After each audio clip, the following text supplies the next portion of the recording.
Hello दोस्तों, कैसे हैं आप सब? आशा करते होंगे आप बिल्कुल ठीक हैं। आज का जो मेरा वीडियो है, इसमें हम बात करेंगे यूपी डीएलएड 2022 का जो प्रीवियस ईयर क्वेश्चन पेपर आया था सेकंड सेमेस्टर का। यानी कि यूपी डीएलएड का सेकंड सेमेस्टर का जो आपका साइंस का एग्ज़ाम हुआ था, पेपर हुआ था, उसका एनालिसिस है। इसका मैं आपको दिखाऊंगा कैसे क्वेश्चन आया था और उसका क्या आंसर रहने वाला है। ठीक है। हालांकि मैं पिछले 2 सब्जेक्ट का यानी कि आपका इंग्लिश का और वर्तमान भारतीय समाज में प्रारंभिक शिक्षा का भी हम आपको वीडियो ऐसा प्रोवाइड कर चुके हैं। आप वहाँ पर जाके प्रीवियस ईयर क्वेश्चन देख सकते हैं कैसा आया था पेपर में और कैसे आपको करना है। ठीक है।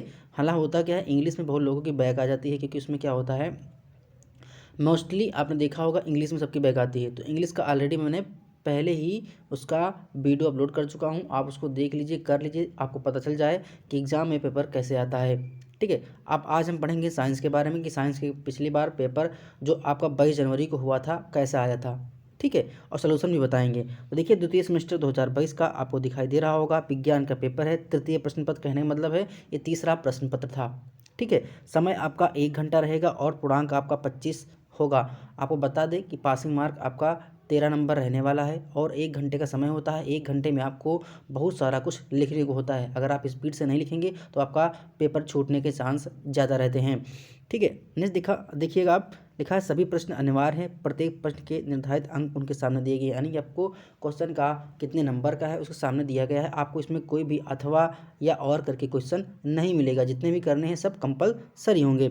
इस वस्त्र में 3 प्रकार के बहुविकल्पीय हैं, बहुविकल्पीय दिए गए हैं, अतुलक दिए गए हैं और लघु दिए हैं। यानी कि वेरी शॉर्ट और शॉर्ट टाइप क्वेश्चन दिए गए हैं। जो आपके वेरी शॉर्ट क्वेश्चन है उनको 25 वर्ड में लिखना है और आपके जो शॉर्ट टाइप क्वेश्चन हैं उनको 75 वर्ड में लिखना है। हालांकि आप जब लिख रहे होते तो ऑटोमेटिक 25-75 बन जाते हैं, कोई दिक्कत नहीं, यहाँ तक सब कर ले जाएंगे। नेक्स्ट हम बात करेंगे बहुविकल्पीय प्रश्न की। अगर मैं आपको बता दूं, अगर आप हमारे चैनल पर नए हैं तो प्लीज़ चैनल को सब्सक्राइब जरूर कर लें। अगर आपको वीडियो पसंद आता है तो वीडियो को लाइक ज़रूर करें। नेक्स्ट हमारा है वस्तुनिष्ठ प्रश्न, यानी कि आपको मल्टीपल टाइप क्वेश्चन देखने को मिलेंगे। इसमें कहा कि MKS पद्धति, यानी कि जो आपका मास, किलोग्राम और सेकंड, इस पद्धति में जो आपका जूल का मात्रक होता है, सभी को पता है जूल का जो ऊर्जा का मात्रक होता है, क्या मात्रक होता है, ये आपका जूल का होता है। ठीक है। ऊर्जा किसी व्यक्ति द्वारा जो कार्य करने की क्षमता होती है उसे क्या कहते हैं, ऊर्जा कहते हैं। ठीक है। तो यहाँ पर ऑप्शन नंबर आपका सेकंड सही हो जाएगा। हालांकि पेपर बहुत ही जाता है। नेक्स्ट है नासा का मुख्यालय कहाँ है। NAS जो नासा की स्पेस एजेंसी है उसे नासा बोलते हैं। ठीक है। नेशनल एरोनॉटिकल स्पेस एजेंसी, ये आपका नासा का फुल फॉर्म होता है। और जो नासा के हेडक्वार्टर यानी कि मुख्यालय है, ये आपको वाशिंगटन DC में मिलेगा। वाशिंगटन DC, अच्छा, वाशिंगटन DC के बाद लिखा है DC, तो DC मतलब होता है district of Columbia. District of Columbia, कभी कभी ये क्वेश्चन पूछता है कि वाशिंगटन DC जो लिखा है DC का फुल फॉर्म क्या है, तो होता है डिस्ट्रिक्ट ऑफ कोलंबिया। ठीक है। तो इसका राइट आंसर आपका ऑप्शन नंबर 4 सही हो जाएगा। नेक्स्ट है निष्क्रिय गैस का इलेक्ट्रॉनिक विन्यास क्या होता है। मैं आपको बता दूं कि निष्क्रिय गैस होते क्या हैं, तो हीलियम, निरान, क्रिप्टान, जीनान, ये आपके क्या होते हैं, ये आपके अक्रिय गैस या निष्क्रिय गैस या फिर नोबेल गैस कहते हैं। इनके 3 नाम होते हैं, निष्क्रिय गैस, अक्रिय गैस या noble gas. Noble gas English में बोलते हैं। ठीक है। बाकी इनके 3 नाम होंगे। अब होते कौन कौन से हैं, तो मैंने बताया हीलियम होता है, नियान होता है, आर्गन होता है और क्रिप्टान होता है। ये आपके क्या होते हैं, निष्क्रिय गैस होती हैं। और इनका क्या होता है, इनका जो आउटर मोस्ट सेल होता है वो कंप्लीट होता है। उनकी आउटर मोस्ट इलेक्ट्रॉन में 8 इलेक्ट्रॉन होंगे, यानी कि सबसे अंतिम कक्षा में उनकी 8 इलेक्ट्रॉन होंगे। तो देखिए, इसमें 8 नहीं है, इसमें भी 8 नहीं है, इसमें भी 8 नहीं है, तो ऑप्शन नंबर C आपका सही हो जाएगा। जो निष्क्रिय गैस का इलेक्ट्रॉनिक विन्यास होता है, इलेक्ट्रॉनिक कन्फिगुरेशन होता है, उसमें आपके 2,8 इलेक्ट्रॉन होते हैं, यानी कि 8 इलेक्ट्रॉन उनका भरा रहता है, पूरा आउटर मोस्ट इलेक्ट्रॉन। ठीक है। नेक्स्ट हम बात करेंगे जल में घुलनशील विटामिन कौन सी होती हैं। मैं आपको बता दूं पहले कि विटामिन जो होती हैं हमारे शरीर में रोग प्रतिरोधक क्षमता को बढ़ाती हैं। तो विटामिन जो B और C होता है, देखिए ध्यान से, विटामिन जो B, C होता है ये जल में घुलनशील होता है, ये जल में घुल जाएगा। लेकिन जो विटामिन A, D, E और K, ये आपके जो एडिक विटामिन होते हैं A, D, E, K, ये जल में घुलनशील नहीं होते हैं, ये वसा में घुलनशील होते हैं। तो जरूरी नहीं है, क्वेश्चन ये भी पूछ सकता है कि वसा में घुलनशील विटामिन कौन सी है, तो आपका A, D, E की, ये आपके 4 विटामिन जो होते हैं वे वसा में घुलनशील होते हैं। और जल में जो घुलनशील होता है वो आपका विटामिन B और विटामिन C होता है, गई भैंस पानी में। तो विटामिन C, B, C। ठीक है, हम आपको क्वेश्चन बता रहे हैं कि आप बताइए ऐसी कौन सी विटामिन है जो हमारे शरीर में स्टोर नहीं होती है, वो बाहर निकल जाती है, ऐसी कौन सी विटामिन है। आप कमेंट सेक्शन में ज़रूर बताइए अगर आपको पता नहीं है। ठीक है, अगर आपको पता है तो कमेंट सेक्शन में बताइए कि ऐसी कौन सी विटामिन है जो हमारे शरीर में स्टोर नहीं होती। ये क्वेश्चन पूछा गया है। नेक्स्ट बात करेंगे, तंत्रिका कोशिकाओं की विशेषता क्या होती है। ये पुनर्निर्मित नहीं होते, गलत होते हैं, इनमें केंद्र नहीं होता है, इनकी संख्या क्रम के साथ बढ़ती है और इनके आकार अनिश्चित होता है। तो देखो इनमें जो क्वेश्चन मुझे डाउटफुल लग रहा है, हालांकि इसका आंसर हम बाद बताएंगे, मुझे कुछ क्वेश्चन में डाउट लग रहा है। नेक्स्ट हम बात करेंगे अब देखो यहाँ पर आपको वेरी शॉर्ट टाइप क्वेश्चन दिखाई दे रहे हैं। लिखा है यांत्रिक ऊर्जा कितने प्रकार की होती है।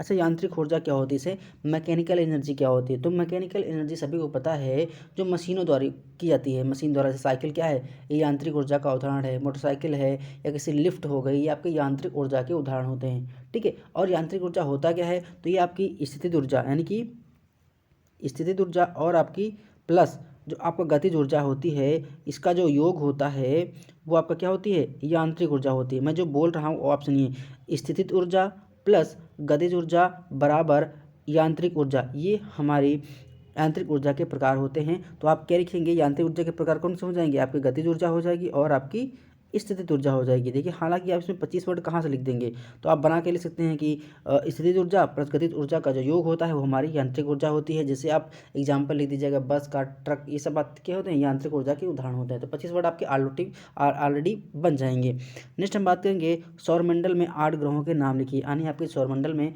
8 ग्रह कौन कौन से होते हैं, उनके बारे में आपको नाम लिखना है। तो कौन कौन से होते हैं, देखो मैं बोल रहा हूँ, आसान आराम आराम सुनिएगा। बुध, शुक्र, पृथ्वी, मंगल, बृहस्पति, अरुण, वरुण आपके हो गए। बुध, शुक्र, पृथ्वी, मंगल, अरुण, वरुण और आपका बृहस्पति, ये आपके हो गए 8। ठीक है, मैं फिर से रिपीट कर रहा हूँ, दुनिया नाम देखिए 8 ग्रह के, बुध, शुक्र, देखो बुध 1, शुक्र 2, पृथ्वी 3, मंगल 4, बृहस्पति 5, शनि 6, अरुण 7 और वरुण आपके 8। ये आपके 8 ग्रहों के नाम हो गए। ये हमारे सौरमंडल में उपस्थित ग्रह होते हैं जिनको आप अच्छे से याद कर लीजिएगा। ठीक है, नेक्स्ट है, न्यूट्रॉन की खोज किसने की थी। तो न्यूट्रॉन की जो खोज की थी वो हमारे चैडविक साहब ने की थी। अब देखो आपको न्यूट्रॉन को पूछ लिया था किसने खोज की, हो सकता है इलेक्ट्रॉन की पूछ ले, हो सकता है प्रोटॉन की पूछ लीजिए। तो आप देखिए अगर इलेक्ट्रॉन की पूछे तो क्या होगा, थॉमसन हो जाएंगे इलेक्ट्रॉन की। प्रोटॉन की पूछेंगे तो क्या हो जाएगा, रदरफोर्ड हो जाएंगे। ठीक, और आपका न्यूट्रॉन की पूछा है तो इसके क्या हो जाएंगे, चैडविक साहब हो जाएंगे, चैडविक साहब। तो आपको तीनों को मैंने बता दिया, इलेक्ट्रॉन की थॉमसन, जे थॉमसन का पूरा नाम था, प्रोटॉन का रदरफोर्ड और न्यूट्रॉन का आपका चैडविक, जो आपको क्वेश्चन पूछा गया था। तो इलेक्ट्रॉन, प्रोटॉन, न्यूट्रॉन तीनों का मैंने बता दिया है कि कौन कौन से खोज करता थे इनके, यानी किस वैज्ञानिक ने खोजा था। नेक्स्ट हमारा, जीवाणु से होने वाली किन्हीं 2 रोगों के नाम लिखिए। अब देखो इसमें कहाँ 25 वर्ड लिख डालेंगे, 2 जीवाणु के नाम लिखेंगे तो अब हेडिंग डालेंगे जीवाणु से होने वाले 2 रोग, तो उसमें कौन कौन से रोग डालेंगे आप। पहला रोग डालिए तपेदिक यानी कि टीबी। ठीक, दूसरा डालिए आप हैजा, तीसरा आप डालिए मियादी बुखार। तो 3 हमने बता दिए, 2 पूछा था 3 बता दिए। तो मियादी बुखार हो गया, तपेदिक, हैजा, मियादी बुखार, ये आपके क्या होते हैं, जीवाणु से होने वाले रोग होते हैं। मैं आपको बता दूं, जैसे मक्खी से जो रोग हो जाता है, मक्खी से, वो आपका जीवाणु से होता है। ठीक है, तो आप हैजा, तपेदिक और मियादी बुखार याद रखिएगा। नेक्स्ट है, वनस्पति कोशिका एवं प्राणी कोशिका में अंतर रखिए। यानी वनस्पति कोशिका और प्राणी कोशिका में अंतर रखिए। तो मैं आपको बता दूं, जो वनस्पति होती है यानी पेड़ पौधे होती है उसमें कोशिका भित्ति पाई जाती है, लेकिन प्राणी कोशिका में कोशिका भित्ति नहीं पाई जाती है, सेल वॉल नहीं पाई जाती। आप इतना याद रखिएगा। दूसरा मैं बात करूंगा कि इसमें जो रिक्तिकाएँ होती हैं वनस्पति में जो रिक्तिकाएँ होती हैं, वैल्यूक्यूल होती हैं, वो छोटी छोटी होती हैं, लेकिन पादप कोशिका में क्या होती हैं, वनस्पति कोशिका में आपकी बड़ी बड़ी होती हैं और प्राणी कोशिका में जो आपकी रिक्तिकाएँ होती हैं वो छोटी होती हैं। भाई पेड़ पौधे देखो कितने बड़े बड़े होते हैं और हमारे जो प्राणी है छोटे छोटे होते हैं। तो प्राणियों में जो रिक्तिकाएँ होती हैं वो छोटी छोटी होती हैं और वनस्पतियों में बड़ी बड़ी रिक्तिकाएँ होती हैं। नंबर 2 हमारे हो गए। अब तीसरा बात करेंगे डिफरेंस का, कि इसमें क्लोरोफिल पाया जाता है। वनस्पति कोशिका में क्या होता है, क्लोरोफिल पाया जाता है, लेकिन प्राणी कोशिका में क्लोरोफिल नहीं पाया जाता है, क्योंकि जो वनस्पतियाँ होती हैं, हमारे पेड़ पौधे होते हैं, वो क्लोरोफिल की उपस्थिति के कारण प्रकाश संश्लेषण क्रिया द्वारा, सूर्य की उपस्थिति में प्रकाश संश्लेषण क्रिया द्वारा अपना भोजन बनाते हैं, लेकिन प्राणी कोशिका में क्लोरोफिल नहीं पाया जाता है। 3 हो गए। अब हम चौथा बनाते हैं कि जंतु जो कोशिका होती है, जंतु कोशिका, ठीक, प्राणी कोशिका, इसमें क्या होता है, जीव द्रव्य पाया जाता है। क्या होता है, जीव द्रव्य पाया जाता है, लेकिन वनस्पति कोशिका में जीव द्रव्य नहीं पाया जाता है। 4 आप हो गए। पहले मैंने क्या बताया था कि इसमें सेल वॉल पाई जाती है, प्राणी कोशिका में सेल वॉल नहीं पाई जाती है। इसमें मैंने बताया था कि वनस्पति में क्या होता है, जो कोशिका भित्ति होती है वो सेलुलोज की बनी होती है और प्राणी में स्टार्च की बनी होती है। इसमें रिक्तिकाएँ बड़ी बड़ी होती हैं और इसमें रिक्तिकाएँ छोटी छोटी होती हैं प्राणी कोशिका में। और मैंने बताया था कि जंतु कोशिका में जो होता है जीव द्रव्य पाया जाता है, लेकिन प्राणी कोशिका में जीव द्रव्य नहीं पाया जाता है। ये इंपॉर्टेंट आप लिख लीजिएगा। नेक्स्ट है समस्थानिक किसे कहते हैं, उदाहरण देकर समझाइए। तो सभा एक होता है समस्थानिक, एक होता है समभारिक। तो समस्थानिक मतलब देखिए इस नाम से स्पष्ट हो रहा है, समस्थानिक मतलब इसका स्थान जो होगा वो समान होगा। एग्जाम्पल के तौर पे बताएं, 1H1 1H2 और 1H3। देखिए यहाँ पर इसका स्थान समान है, इसका भी स्थान समान है, इसका स्थान समान, लेकिन इसके भार 1 2 3 यानी भार इसके अलग अलग हैं। सभी को मैं आपको ट्रिक याद करने की बता रहा हूँ कि देखिए मैंने एग्जाम्पल लिखा 1H1 1H2 और 1H3। तो देखो भार मतलब क्या है, यहाँ पर भार अलग अलग हैं और यहाँ पर स्थान क्या है, देखो समान है 1 1 1। तो क्या हो जाएगा, जब समान स्थान होंगे तो समान स्थानिक हो जाएगा। अगर भार हमारे समान हैं तो हमारा संभारिक हो जाएगा। तो आप डिफिनेशन ये लिखेंगे कि ऐसे तत्व जिनके परमाणु क्रमांक समान होते हैं, क्या होते हैं, परमाणु क्रमांक समान होते हैं। देखो 1 1 1 ये क्या है, परमाणु क्रमांक समान होते हैं किंतु परमाणु भार अलग अलग होते हैं, वो हमारे समस्थानिक होते हैं। लिख लिया कि ऐसे तत्व जिनके परमाणु क्रमांक क्या होते हैं, समान होते हैं, लेकिन परमाणु भार अलग अलग होते हैं, वही हमारे समस्थानिक कहलाते हैं। और इसका एग्जाम्पल आप लिख सकते हैं 1H1 1H2 1H3, ये सबसे कॉमन एग्जाम्पल होता है। तो आप इसको लिख लीजिएगा, आपके नंबर पक्के हो जाएंगे। नेक्स्ट बात करेंगे क्वेश्चन नंबर 12 की। इसमें पूछा गया है ऊर्जा संरक्षण का नियम क्या है। ऊर्जा संरक्षण का नियम क्या है, सभी को पता है कि ऊर्जा संरक्षण का नियम क्या होता है। तो ऊर्जा को ना तो उत्पन्न किया जा सकता है और ना ही नष्ट किया जा सकता है, ठीक है, केवल एक फॉर्म से दूसरे फॉर्म में कन्वर्ट किया जाता है, यानी कि एक रूप से दूसरे रूप में स्थानांतरित किया जा सकता है। जैसे आपने मोमबत्ती को जलाया तो मोमबत्ती को जलाने से हमको प्रकाश ऊर्जा और उष्मा ऊर्जा 2 प्रकार की ऊर्जा मिली। तो ऊर्जा को क्या है, यहाँ पर नष्ट नहीं किया जा सकता है, केवल एक फॉर्म से दूसरे फॉर्म में चेंज किया जा रहा है। नेक्स्ट क्या है, ज्वालामुखी क्या है, यह कितने प्रकार के होते हैं, ज्वालामुखी का मानव जीवन पर क्या प्रभाव पड़ता है। तो मैं आपको बता दूं कि ज्वालामुखी होता क्या है। तो पृथ्वी की सतह पर उपस्थित ऐसी दरार, यानी कि पृथ्वी हमारी मान लो पृथ्वी बनी है तो उपस्थित ऐसी दरार या मुख होता है जिसके पृथ्वी के भीतर जो हमारा गर्म लावा होता है तथा भस्म होता है वो पृथ्वी की सतह पर निकल कर आ जाता है, वही हमारा क्या होता है, ज्वालामुखी होता है।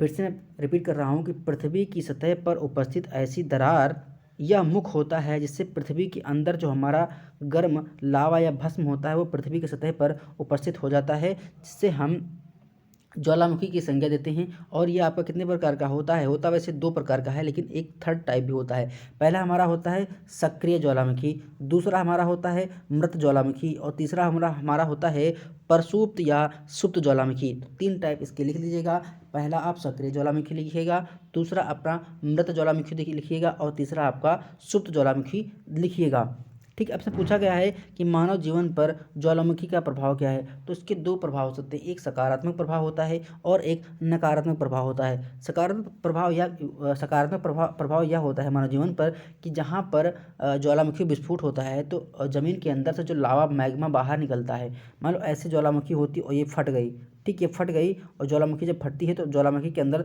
ज्वालामुखी फटने से जो हमारे पृथ्वी के अंदर जो हमारी काली मिट्टी होती है वो बाहर आ जाती है, या फिर कोई ऐसे पदार्थ होते हैं जो मानव जीवन के लिए काफ़ी लाभदायक होते हैं वो ज़मीन से बाहर आ जाते हैं। मैं आपको बता दूं जो काली मिट्टी होती है वहाँ पर ज्वालामुखी फटता है वहाँ पर काली मिट्टी ज़्यादा पाई जाती है और उसमें हमारी कपास की खेती ज़्यादा होती है। तो ये हमारा हो गया क्या, लाभ हो गया। अब हम देखो नकारात्मक पढ़ाएंगे कि नकारात्मक क्या होता है। जब ज्वालामुखी फटती है तो वहाँ पर जान माल की नुकसान ज़्यादा होता है और वहाँ तक महीनों तक कई दिनों तक धुंध छाई रहती है, जिससे वहाँ पर जो हमारी विजिबिलिटी होती है वो कम हो जाती है, तो जान माल के नुकसान हो जाता है, तो ये हमारा नकारात्मक प्रभाव है। नेक्स्ट हम बात करेंगे अम्ल वर्षा किन अब ये हमारा छूट गया था, उत्क्रमणीय और अंतक्रमणीय परिवर्तन को उदाहरण सही समझिए। तो मैं आपको बता दूं, नाम से स्पष्ट हो रहा है कि उत्क्रमणीय तथा अनुत्क्रमणीय परिवर्तन, ऐसा परिवर्तन जो हम पहले कर चुके हों और पूरा अपना उसी परिवर्तन में पा सकें। मैं एग्जाम्पल के तौर पे आपको बताने की कोशिश करूंगा। देखिए, उत्क्रमणीय का जो एग्जाम्पल है, आप बर्फ़ पानी को फ्रिज में रख दीजिए तो बर्फ़ बन जाएगी, और बर्फ़ से आप फिर खुले में बर्फ़ रख दीजिए इसे कमरे में, तो फिर से पानी बन जाएगी। तो क्या है, ये हमारा उत्क्रमणीय है। आप बाहर उजाले में घूम रहे हों, ठीक है, और तुरंत आप घर के अंदर इंटर करें तो आपको दिखाई नहीं देता। क्या होती है, आपकी पुतली जो होती है वो सिकुड़ जाती है, वो तो आपकी उत्क्रमणीय हो जाएगी। ठीक है, अंतक्रमणीय परिवर्तन क्या होता है कि ऐसा परिवर्तन जो एक बार परिवर्तित हो गया, दोबारा उसे पाना इम्पॉसिबल होता है। जैसे दूध से आपका दही बन गया, तो दूध से जब दही बन जाता है तो क्या आप दही से दोबारा दूध बना पाएंगे? नहीं बना पाएंगे। तो ये हमारा क्या होता है, अनुत्क्रमणीय परिवर्तन होता है। इसको आप याद करिए कि उत्क्रमणीय परिवर्तन में होता है ऐसा परिवर्तन जिसमें एक बार परिवर्तन हो गया हो और हम पुनः उसके मूल रूप को प्राप्त कर लें, तो हमारा क्या होता है, उत्क्रमणीय परिवर्तन होता है। और अनुत्क्रमणीय परिवर्तन में क्या होता है, ऐसा परिवर्तन जिसमें एक बार परिवर्तन हो चुका हो और हम पुनः उसी परिवर्तन को प्राप्त नहीं कर सकते, जैसे दूध से दही बनना। तो इसको आप उदाहरण द्वारा समझा सकते हैं। नेक्स्ट हम बात करेंगे वर्षा अम्ल किन दो ऑक्साइडों के वातावरण जल के साथ क्रिया करके बनती है। अम्ल तथा मछली मृदा पौधों पर प्रभाव पड़े। मैं आपको बता दूं, अगर आप हमारे चैनल पर नए हैं तो प्लीज़ चैनल को सब्सक्राइब जरूर कर लें। आपको वीडियो पसंद आता है तो वीडियो को लाइक भी करें। हम नेक्स्ट आपको ऑलरेडी आज इस वीडियो को मिलाकर 3 वीडियो बना चुके हैं प्रीवियस ईयर क्वेश्चन की। चौथा वीडियो हम कल तक आपको ज़रूर प्रोवाइड करवा देंगे। उसको आप देख लीजिए कि प्रीवियस ईयर क्वेश्चन पेपर कैसे आता है, क्योंकि आप अगर माइंड में सेट कर लेंगे तो आपका एग्जाम अच्छे से निकल जाएगा। क्योंकि बीटीसी में क्या होता है, आपको 50% मार्क्स जरूर लाने होते हैं हर एग्जाम में, ठीक, हर पेपर में, क्योंकि आप 50% कम लाएंगे तो आपकी वहाँ पर बैक आ जाती है। तो ऐसा भगवान का किसी की बैक ना आए, लेकिन मैं बता रहा हूँ, ठीक है। नेक्स्ट हमारा है अम्ल वर्षा किन दो ऑक्साइडों के वातावरण जल के साथ क्रिया करके बनती है। तो मैं बता दूं, एक होता है SO2 प्लस NO2 और प्लस जल वाष्प मिलाकर जो आपको बनता है वो बनता है HNO3 और आपका H2SO4 बनता है। तो इसमें लिखा है कि अम्ल वर्षा किन दो ऑक्साइडों के वातावरण, तो क्या होता है, सल्फर डाइऑक्साइड और नाइट्रोजन डाइऑक्साइड मिलकर क्या बनते हैं, HNO3 और H2SO4 बनाते हैं, जिसको हम अम्लीय वर्षा कहते हैं। और उसका जो pH मान होता है वो 5.6 होता है।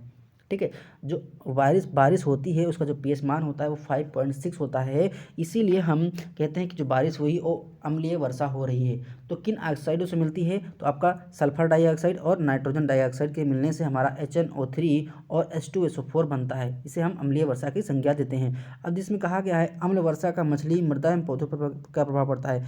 अम्ल वर्षा जहाँ होती है वहाँ पर मछली सर्वाइव नहीं कर पाती और मर जाती हैं। मृदा हमारी क्या हो जाती है, अम्लीय हो जाती है।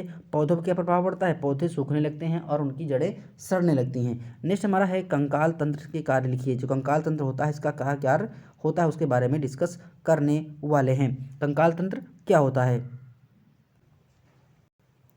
ठीक है। कंकाल तंत्र के कार्य क्या होते हैं, तो पहला आप लिखिए शरीर को आकार प्रदान करना। यानी कि कंकाल जब हमारे शरीर में होगा, ठीक, स्केलेटन, तो हमारे शरीर को क्या करेगा, वो आकार प्रदान करेगा। भाई जब हमारे शरीर में हड्डियाँ होंगी तभी तो हमारे हाथ पैर बनेंगे, तभी हमारा आकार बन पाएगा। शरीर को दृढ़ता प्रदान करना। दृढ़ता मतलब होता है कि शरीर आपका कठोर रहे, दृढ़ रहे, आप जहाँ पे खड़े हो पाएँ। अगर मान लो आपकी हड्डी टूट जाए पैर की तो आप क्या हो जाए, आप खड़े हो पाएंगे, नहीं खड़े हो पाएंगे। तो क्या होगा, कंकाल हमारे शरीर को दृढ़ता प्रदान करता है। थर्ड लिखिए शरीर के कोमल अंगों की सुरक्षा प्रदान करना। जो हमारी शरीर हैं, जैसे हमारी नाक में अगर हड्डी ना हो जाए, ना हड्डी ना हो तो नाक क्या हो जाएगी, मुड़ जाएगी, ठीक है, तो अच्छा ही लगेगा। तो क्या है, शरीर के कोमल अंगों की सुरक्षा प्रदान करना। श्वसन में सहयोग करना, ठीक है। चौथा लिखिए श्वसन में सहयोग करना। पांचवा है मांसपेशियों को क्रियाशील बनाना। छठा है रक्त कणिकाओं का निर्माण करना। तो आप इतना लिख डालेंगे, आप इतना मोर देन सफिशियंट है। नेक्स्ट आपका है मृदा अपरदन से आप क्या समझते हैं, इसके कारण एवं रोकने का उपाय प्रकाश डालिए। सभी को मृदा अपरदन होता क्या है, मिट्टी को अपनी जगह से हट जाना या मिट्टी के कटाव को क्या कहते हैं, मृदा अपरदन कहते हैं। बारिश हुई, आपने देखा होगा कहीं घर बाहर में कि अगर बारिश होती है तो मिट्टी पानी के साथ बह जाती है, तो क्या हुआ, एक प्रकार का मृदा अपरदन है।